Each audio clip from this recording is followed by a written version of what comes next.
More than 98% children are not in school. I didn't go to school at all.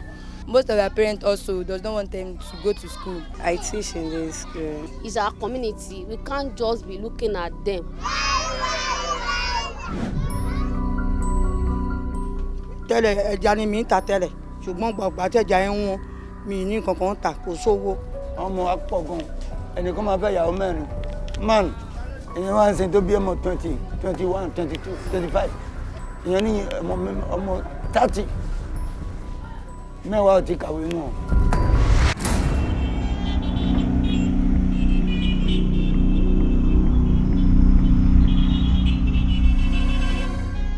Many across Africa see it as the land of opportunity. What it lacks in landmass, it makes up for in bustling activities.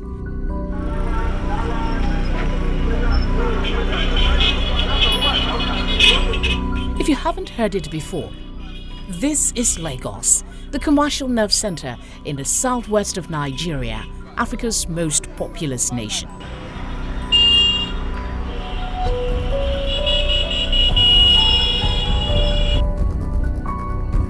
This is the version of Lagos that most visitors and even many Lagosians see. Not this.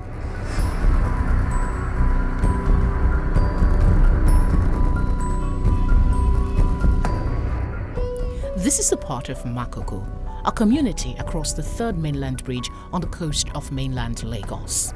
There are no official census figures and no counting was done here back in 2006. It is, however, estimated that over 80,000 people live in this area. A third of them live in homes built on stilts. This is where News Central TV visited.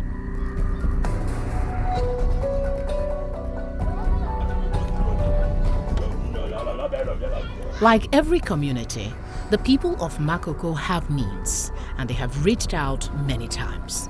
But it appears the door is, more often than not, shut in their faces because there is no other explanation for the condition we found here.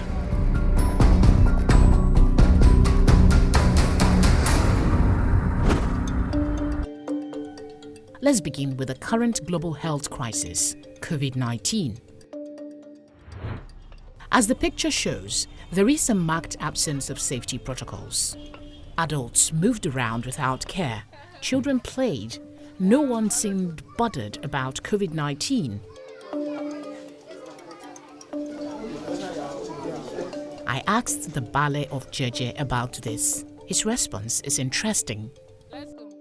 We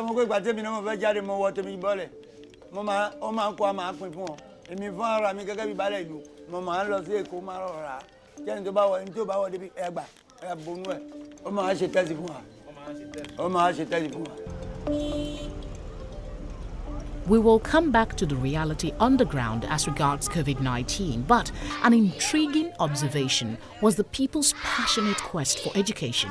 Self-help appears to be the norm here.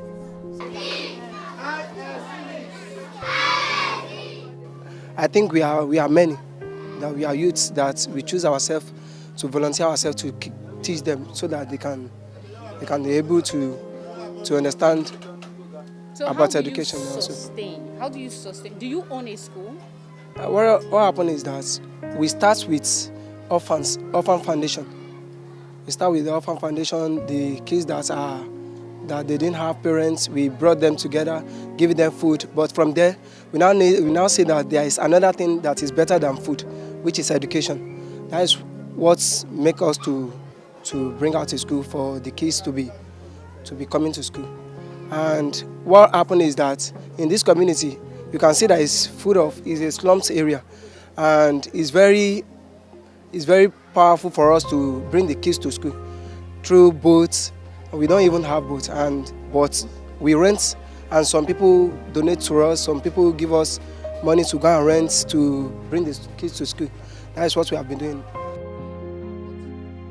Ainde Oluwatobi is our guide. He also runs a school, and we had this conversation en route to Roderick's school. I saw children in Makoko. More than 98% children are not in school. I think, what can I do I spoke with Ballet. Ballet gave me a land. I put children inside. I talked to my colleague. What can we do? I invited more than, let's say, 22 students in secondary school and 3 in university. We did a meeting. I saw a Makoko ladies organization. I spoke with them. They said they will do the sacrifice work with me. They volunteered themselves. They said we will create it, we will do it, we will work as a team, we will work together as a team. How did you cope during COVID-19 to, run a school, open it, run it, get children? By that time, children were around there, they were playing, you understand? When we were doing the lesson, without calling them, they were coming to our side, stay with us, and we were teaching them. I have 4 teachers right now. They are not taking money. My school, we are not taking any money. What's your level of education? I didn't go to school at all. I'm doing lesson, because I'm not teaching in the school. I'm coordinating the teachers, because I told you that I'm a fisherman. I'm a fisherman. I'm doing lesson, Upgrade yourself. I'm upgrading myself.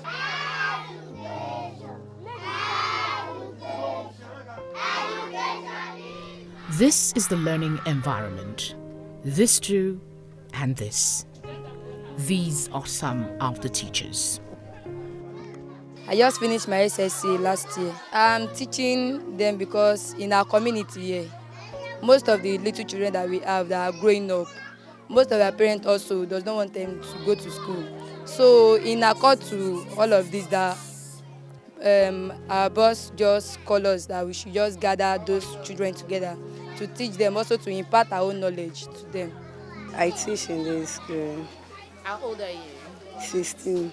Are you still in secondary school? What Yes, class are you in? SS2. I like teaching the kids in the community. So far that we are the community we are, most of the students are dropouts. They didn't have people that we give them knowledge. I have to call them back and give them some experience according to the way I experienced in the school also. There are many children in Makoko that they were not in school. It's not that there is no school in Makoko. We have school, but there is not enough space for them. Most of them are at home. So it's our community. We can't just be looking at them, because that's why we decided to gather them here for the meantime. Whether government or anybody can assist them. We are happy to see you, Felicity. We are happy to see you, Felicity. Welcome, Felicity. Welcome. The astonishing part is all of these are privately funded. While their passion and effort is inspiring, I was troubled by the level of the educators, the teachers, who themselves are learners.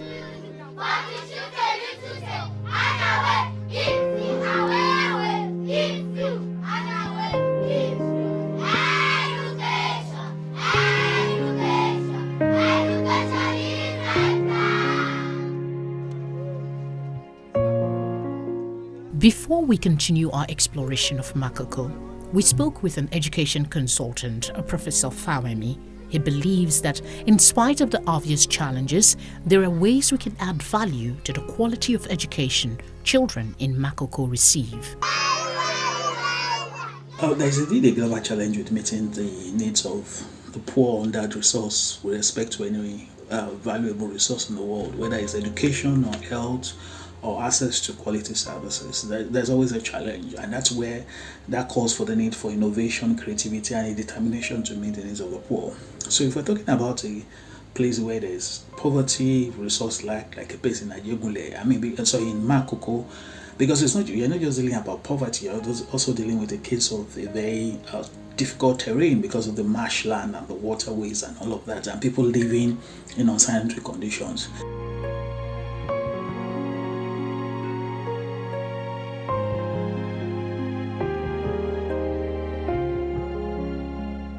If you're saying what are the options we have, the first option is that we must be determined to do something about it. And that for me looks like the biggest problem.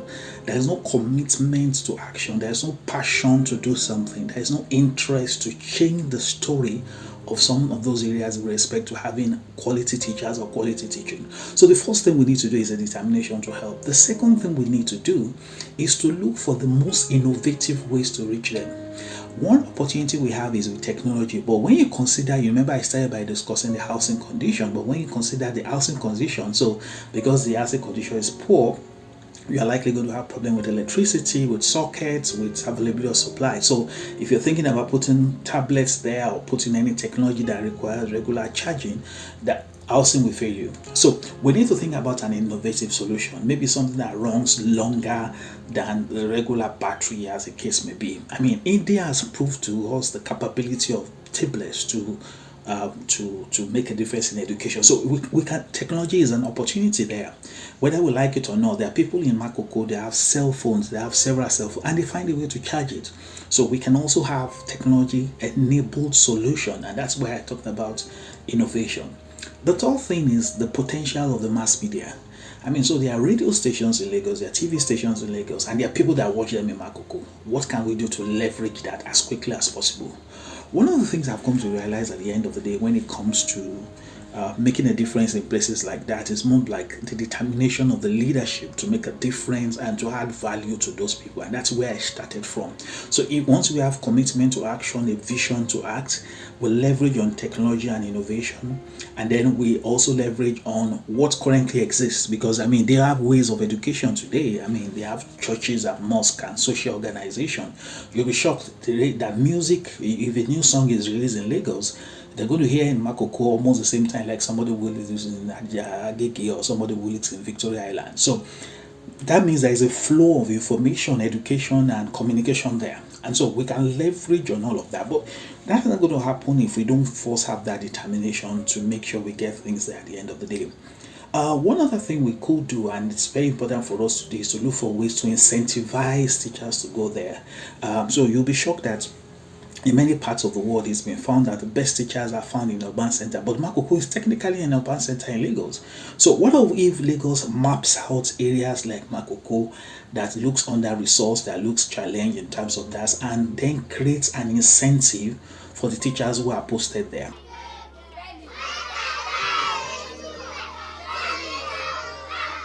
One way the government can do this is recognition and training.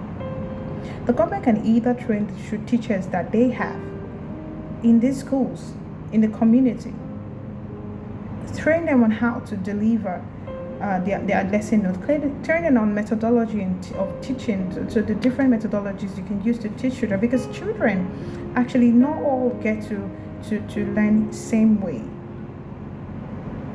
Train them ways at which they can assess their children.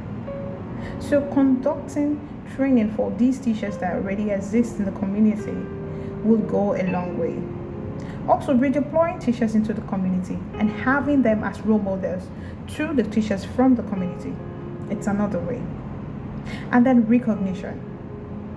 Recognizing effort of the teachers, creating different competitions, creating different recognition schemes can also help with this.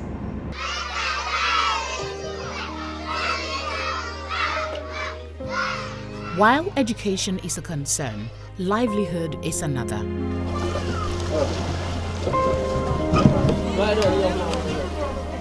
Predominantly fishermen, these people have had a hard time way before the COVID-19 pandemic.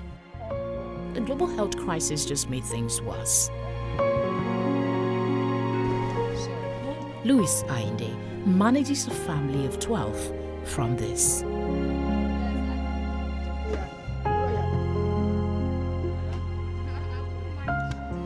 nǹkan tá à ń ṣe yìí òun là ń pè ní ṣọmọ ní èdè wa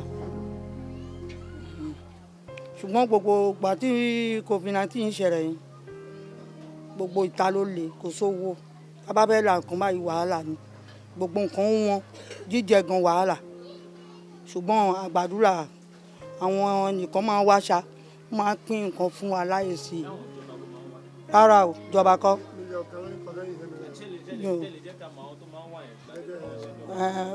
bàbá jẹ́jẹ́ ló máa ń kó mú wọn wá balẹ̀ òun máa ń mú wọn wá àwọn tó máa ń pín láìsí fún wa ló nǹkan bẹ́ẹ̀ bẹ́ẹ̀ jíjẹ tá máa jẹ òun ló máa fún wa tẹ́lẹ̀ ẹja ni mi ń ta tẹ́lẹ̀ ṣùgbọ́n gbàgbà tẹ̀jà ẹ̀ ń wọn mi ní nǹkan kan tà kò sówó a fi ń ṣe gbogbo eléyìí.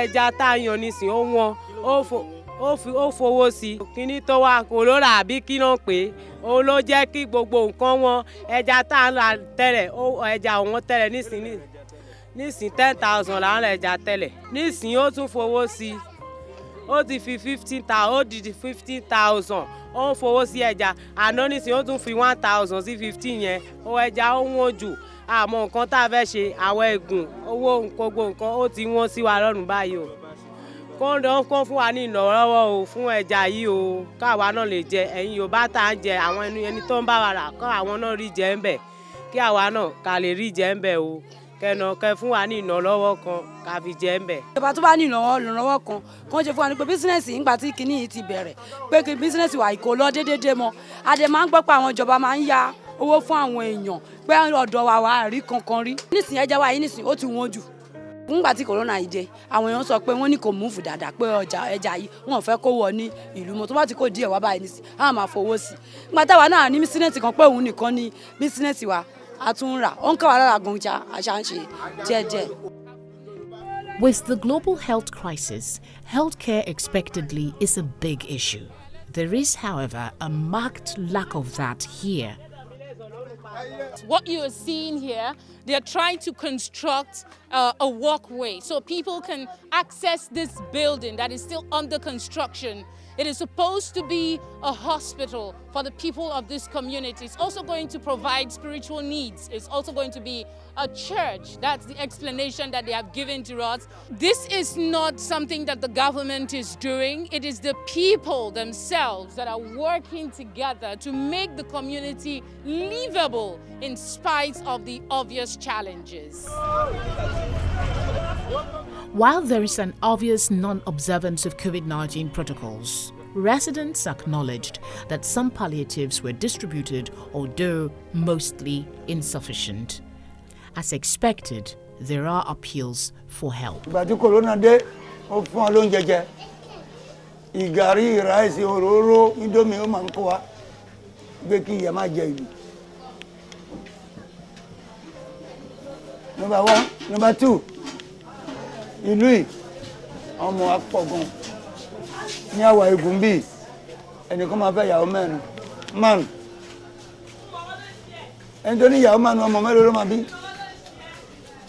èèyàn wá ń sin tó bí ọmọ 20, 21, 22, 25 èèyàn ní ọmọ 30 mẹ́wàá ò ti kàwé náà ọkàn pọ̀ mọ́ ìjọ lọ́wọ́ bẹ̀jọba gbogbo fún wa ní iléèwé gbogbo ọ̀nà ló ti bàjẹ́ yẹn ìjọba ló náwó lórí ẹ̀ ìgbàdí corona dé oníkà máa jáde ẹ̀yàn tó jáde ó máa jẹun àbí kì í jẹun ó máa jẹun ó gbọ́dọ̀ jẹun dandan ni ẹ̀ tẹ́ bá gbàgbọ́ títí dalẹ́ tó bá di lọ́lẹ́ ńkọ́ ẹ máa mú mi ẹ máa ṣe oúnjẹ ìrànlọ́wọ́ tà ní ìdí gan ni kan kó ráìsì tírélà mẹ́wàá sí máa wá máa kókó kò ní tó wa tẹ́ bá pọ̀ ọmọ jáde ń sẹ́yìn náà máa sá ẹ sani tẹ́ bá kó gàrí tẹ́wàá mẹ́wàá débi ẹ máa sá ọmọ tán lẹ́sẹ̀kẹsẹ̀ àti yóò bí o pa wá o bí o pa wá lọ́dọ̀ tọrọ báyà bọ́tí inú rọwọ́ la níbi. nígbà COVID-19 ó dá nǹkan rú gan-an so àwọn ìrànlọ́wọ́ tán dẹ̀ ń fún wa níbí báyìí lọ́dọ̀ balẹ̀ jẹjẹ wọ́n fún wa nìkan ṣùgbọ́n kò tí ì tó wa bẹ̀tì síbẹ̀síbẹ̀ náà ẹja tá à ń tà tá a fi fún àwọn ọmọ olóúnjẹ tá a fi ràn lọ skul ẹja tí wọ́n jù nítorí ẹ̀ ní ẹjọ́ torí Ọlọ́run ẹ ràn wá lọ́wọ́ kí gbogbo nǹkan wálẹ̀ sí gbogbo nǹkan bá wálẹ̀ inú wa máa dùn so àwọn ọmọ wa gan wọn máa rí lọ síwájú à ń bẹ̀yìn ni à ń bẹ̀yìn ẹgbẹ́ torí Ọlọ́run ẹ fún wa nírànlọ́wọ́ nípa COVID-19 torí nǹkan tó ti bàjẹ́ lọ́dọ̀ wa ó ti pọ̀ jù gbèsè ti pọ̀ jù ẹja tá ń tà yẹn gangan gbogbo oúnjẹ tí wọ́n gan kànjọ káwọn ìjọba kànjọ kán ràn wá lọ́wọ́ nítorí Ọlọ́run àwọn náà wọn máa lọ sókè ni kán ràn wá lọ so tá bá ràn wá lọ́wọ́ àwọn ọmọ wa máa ṣèǹjẹ àwọn náà máa ṣèǹjẹ láti lọ skul àwọn ọmọ gan ó di ọ̀ràn mọ́ wa lọ́wọ́ ṣẹ́rí bẹ́ẹ̀ yẹn ká tó sanwó skul àwọn ọmọ ká tó ṣe gbá ká tó ṣe àwò yẹn ó ní wá lára so ẹ jọ̀ọ́ tí Ọlọ́run help wa. lọ́jọ́ COVID-19 a jìyà gan, ìyà yẹn pọ̀ gan, jíjẹ gan nínú COVID-19 wàhálà yẹn pọ̀ ká tó jẹ.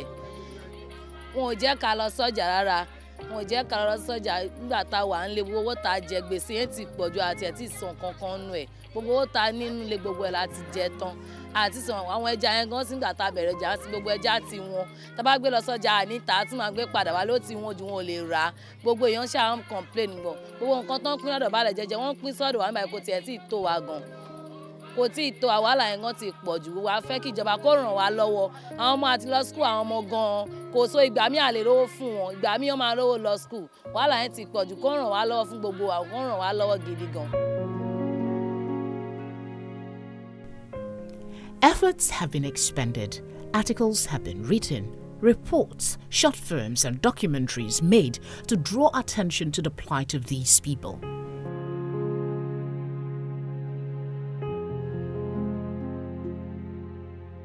A search online suggests that some of these media efforts might have sparked the decision in July 2012 by the Lagos State government, led by former Governor Babatunde Fashola, to demolish the homes on stilts on the waterfront with only 72 hours notice to residents. How loud would a door being shut sound? Some would say as loud as the events of that day. A regeneration plan for Makoko was subsequently submitted to the Lagos State government through the State Ministry of Urban and Physical Planning in January 2014. The update in 2017 was that the Makoko Iwaya Primary Healthcare Project contained in the plan is being implemented. We sought to find out what the current situation is with the plan, but our efforts to speak with the Lagos State Commissioner for Physical Planning and Urban Development proved abortive. As the population continues to swell, it is hoped that the government will think deeply of the implication of a poorly educated people who survive on palliatives that are simply non-existent.